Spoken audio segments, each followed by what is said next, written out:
Welcome to the Diversity Connector podcast, where we explore the rich tapestry of human experiences. I'm your host, Gertrude Mache, and I'd like to acknowledge the traditional custodians of the country on which we meet today. I would also like to pay my respects to elders, past, present, and emerging, and together as we dive into conversations that bridge cultures, challenge stereotypes, and celebrate the unique perspectives each of us brings to the table. Each episode is a journey through stories and insights from a kaleidoscope of voices, each sharing their colorful narrative. Whether you're at home, on the go, or just anywhere in between, you're now part of a community that values understanding, inclusivity, and the beauty of diversity. So plug in your headphones, get comfortable, and let's connect through the power of our shared stories. Welcome, and thank you for joining us on the Diversity Connector podcast. Hello, everybody, and welcome back to the Diversity Connector. This is Gertrude Mache here in beautiful Melbourne, Australia. And today I am graced with the presence of yet another interesting guest. Welcome, welcome, welcome to our tribe. Please tell everybody your full name, where you're based, how old you are, and share your amazing story with us today.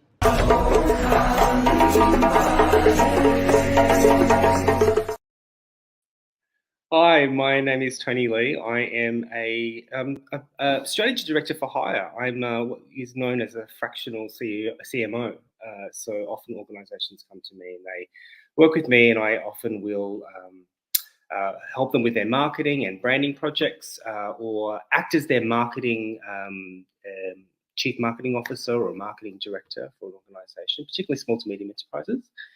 So I run my own consultancy, and I am a fractional CMO in some instances. I'm also a mentor and a lecturer at RMIT. So my speciality is fashion branding and marketing. So I've been doing that for the last 5 years.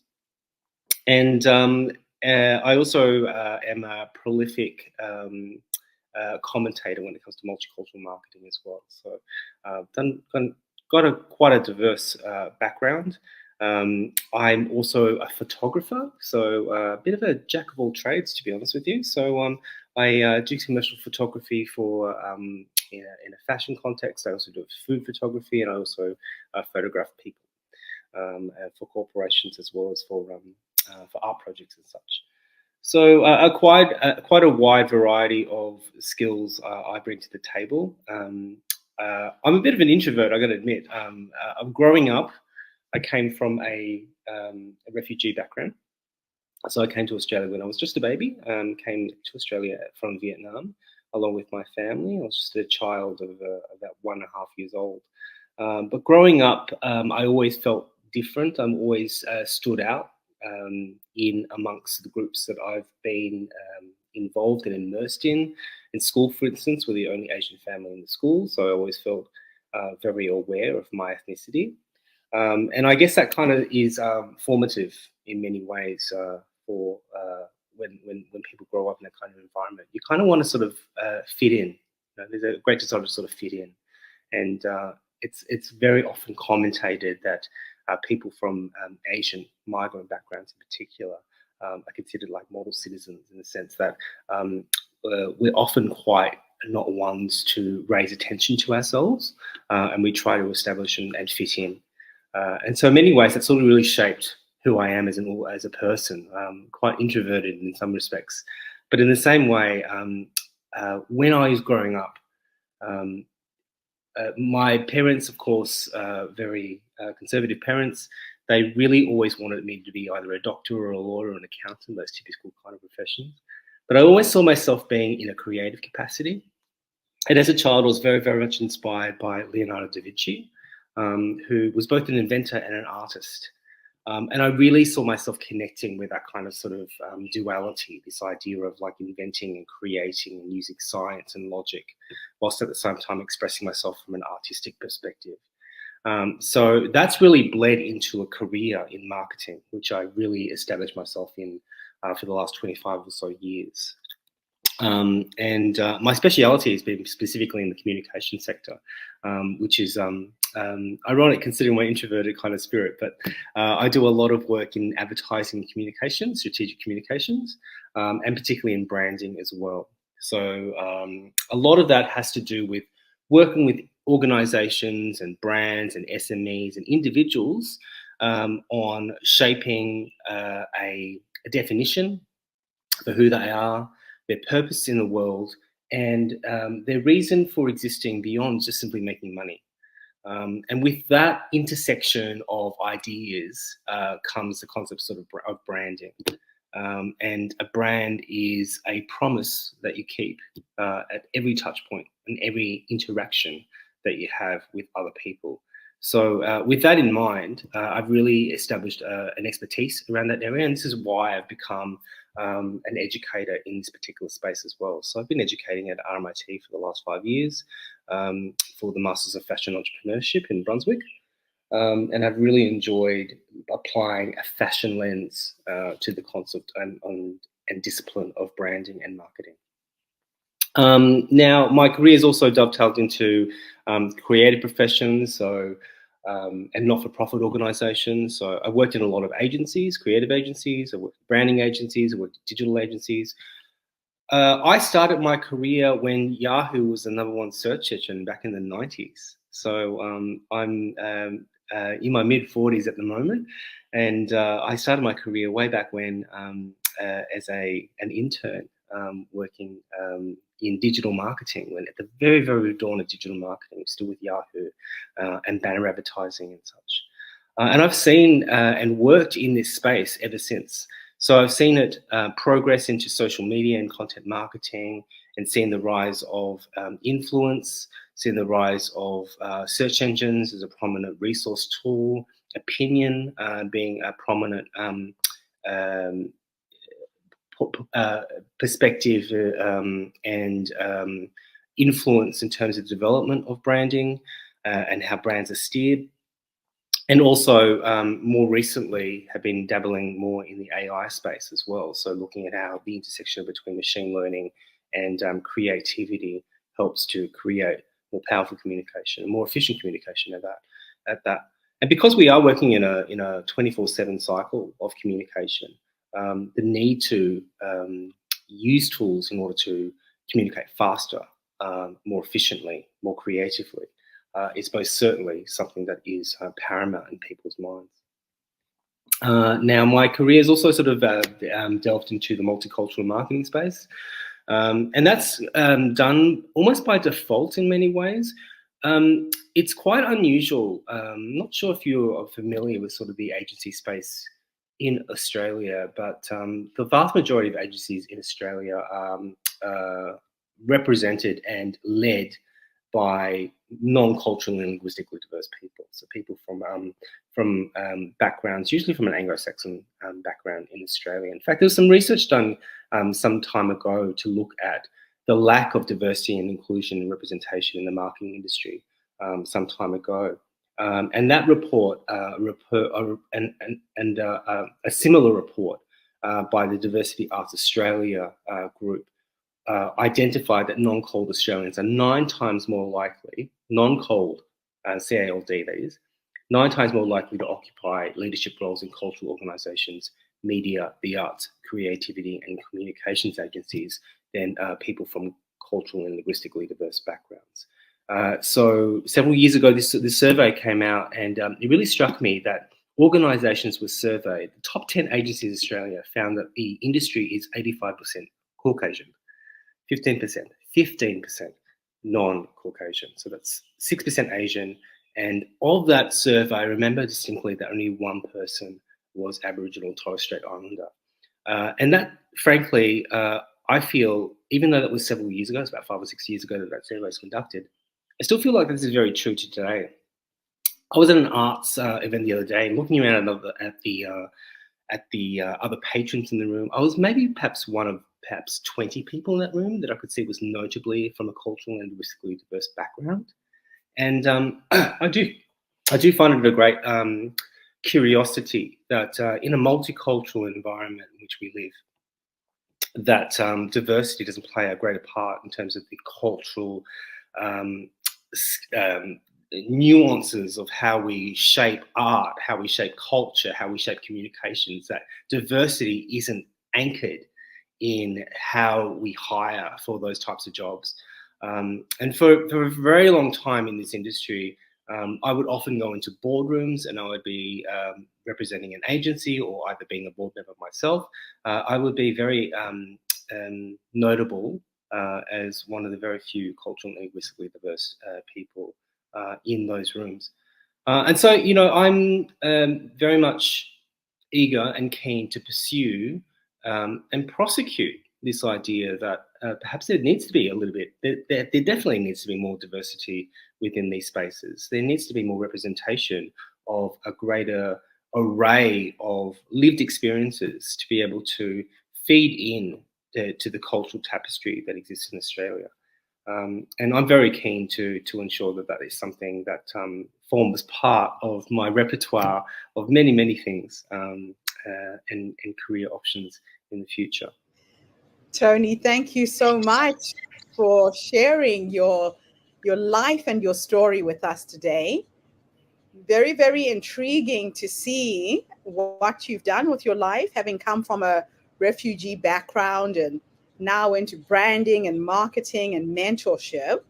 Mhm. So, when you look at your career evolution, um, your 25-year journey in strategic marketing and branding and how it's evolved, what are the particular things that have changed in the context of Melbourne's dynamic business landscape? Yeah, I mean, I think the biggest change has been the digitalization of information and communication. So when I first started my career journey, we were still printing ads in papers and newspapers and magazines and such. And that process involved a physical process of actually printing plates, like film.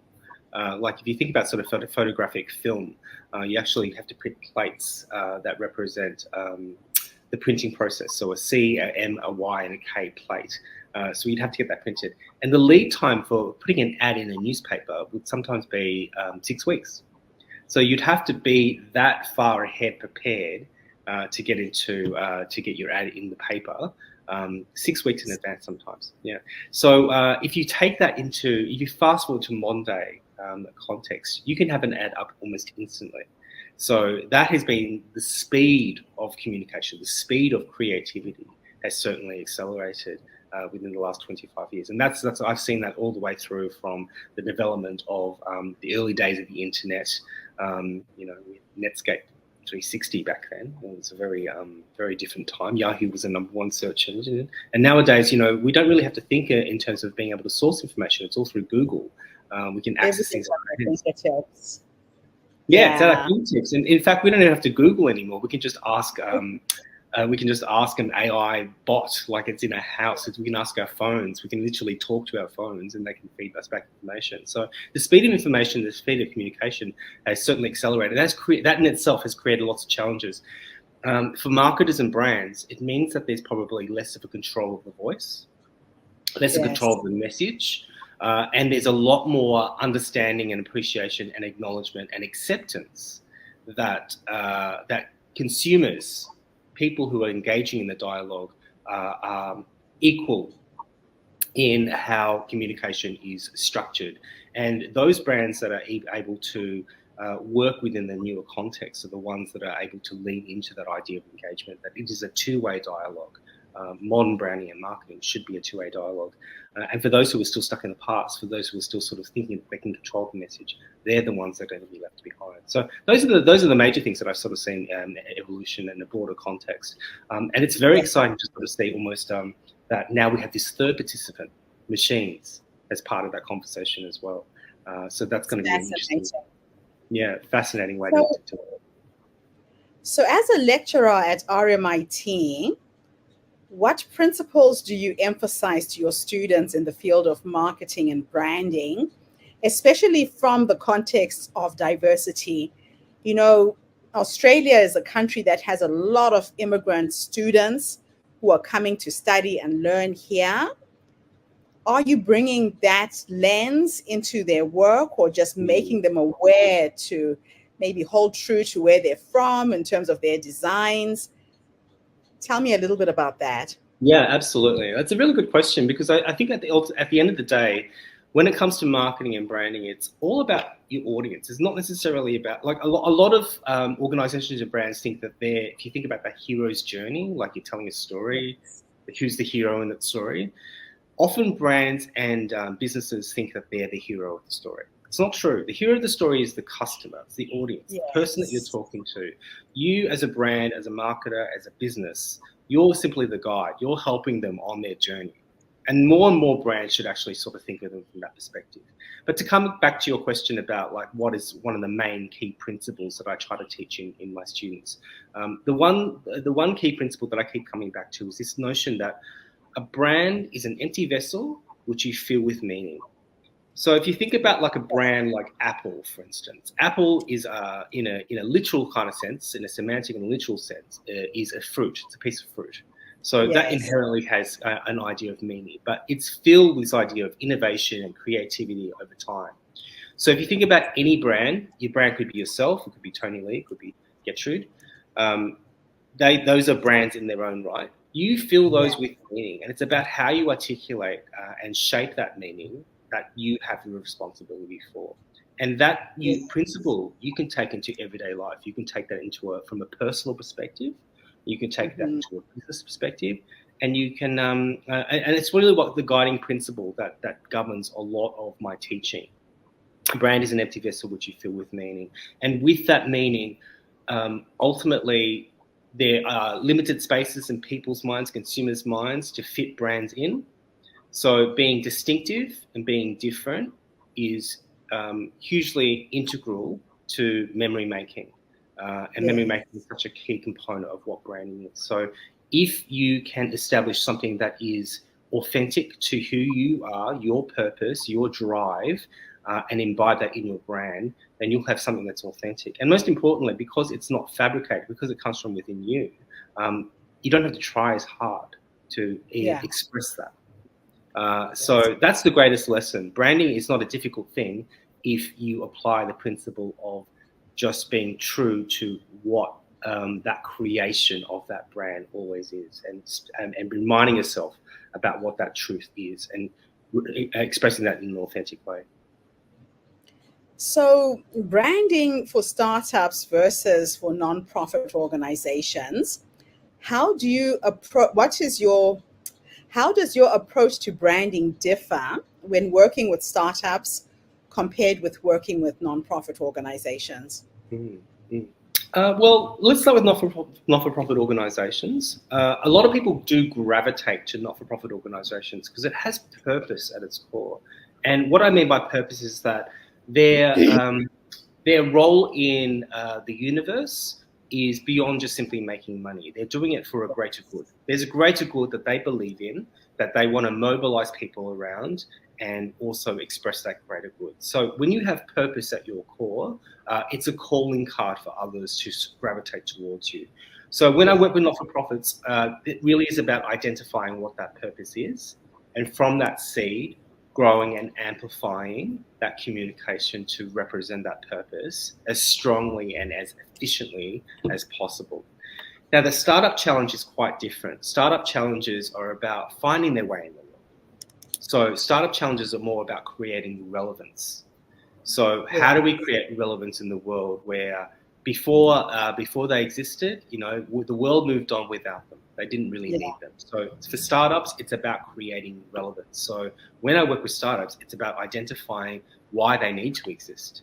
And then from that, those two kind of purposes. So for not-profits, what's their purpose? For startup challenges, what's their relevance in the world?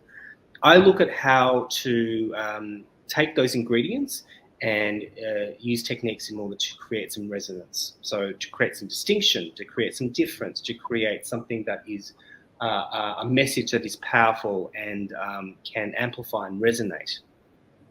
So that's how I work with both. Yeah, help them stand out, but also help them be clear about what they stand for. Yes. Yeah. I like that. So, when leveraging uncertainty, you mentioned that you enjoy working on the edge of uncertainty. I really do, Can yeah. you give an example of how this mindset has benefited a project or a client? Yeah. Well, I mean, I think that some people who work in the industry of like strategy and branding and marketing tend to be quite curious. I'm a very curious person. I don't know, there's very few things that I fear. I've had lots of failures in my life as well as a lot of successes. So, Yes. I'm no longer afraid of failure. And in fact, working in that sort of startup kind of like tech bubble kind of sort of space, you often do work in a fail fast kind of culture. So you kind of get used to the idea of just being agile and just rolling with the punches, so to speak. But Yes. so that's what I mean about uncertainty. Like I'm very used to being in spaces that I haven't really had a great deal of exposure to, and being a lifelong learner, I think drives me to continue to perform. But some years ago, I worked on the launch of a cryptocurrency. Now, I've worked on a lot of brands and a lot of businesses before. I've launched brands and businesses before, but I've never launched a money before. So this is a completely Okay. new space, completely new space. I had no idea about how it operated, but by leaning into it and asking people who are immersed in that space and being a student for a little while, you get to really enjoy the work that you're doing, because not only do you get the benefit of being able to take these learnings and apply these learnings really quickly, but you also get to sort of experiment. And because of my passion for being an inventor, that really sort of appeals to me. So I love that that. mindset has really sort of benefited me in many ways, because it's led me to delve into industries which I would not normally dip a toe in. But by Yes. doing it, I'm very grateful to have the learning experiences and immersing myself in worlds that I've never been exposed to before. So, finally, what advice would you give to those starting their career in marketing and branding, particularly those looking to make a significant impact in their field? Yeah, a really excellent question. I think that modern marketing, a lot of modern marketing, because social media is so accessible to so many people, anybody can really dabble into marketing. Anyone could really establish a marketing practice. But the very best marketers have very strong foundations. So education, I think, is still vital. Really, really important to build those foundational skills in the marketing mix, in the promotional mix, to learn, to read, to continue to read and to continue to learn, but also to have courage in your convictions. Sometimes Yes. instinct. A lot of the best marketing campaigns and programs that I've developed have come from instinct, and really just understanding people and behaviors and characteristics. So have courage of your convictions, build on your passions, continuously observe and learn, and lean into the idea that creativity, innovation, those are points of differences, those are strengths, and those are things to nurture. So practice some art as well as some of the logic. I love it. Thank you so much, Tony, for coming online today and sharing your story, your knowledge, your expertise. The Diversity Connector is trying to attract people from all walks of life to reflect back, through the different lenses that we view the world. And I absolutely love what you're doing with your creativity and your art. A lot of creative people restrict themselves to just one particular thing. So, where do you see yourself 5, 10 years from now in terms of your career, especially in light of AI technology and what's happening in that space? Mm, mm. Increasingly, I'm embracing a lot more AI in the work that I do for my clients, but I'm also dabbling in it in my art form as well. So I'm a photographer, and I do a lot of sort of fine art photography in addition to some commercial work. So increasingly, I actually see my future being a bit of a patchwork.